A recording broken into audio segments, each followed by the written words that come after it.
Hello everyone, I am Varsha Vinod from the Department of IT, Kannur University Campus Mangattuparamba. Today I will give a short overview of file systems in mobile devices.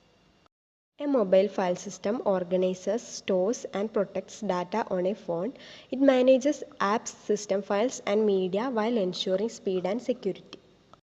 Android mainly uses ext4 and f2fs. ext4 is stable and fast while f2fs is designed for flash memory, and Android divides storage into system, data and cache partitions to manage apps and system files efficiently.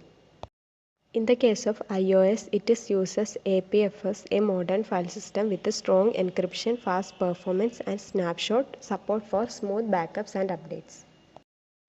Efficient file systems improve performance, increase storage life, enhance security and make system updates smooth and reliable. Overall, mobile file systems ensure speed, security and reliability. Thank you for watching.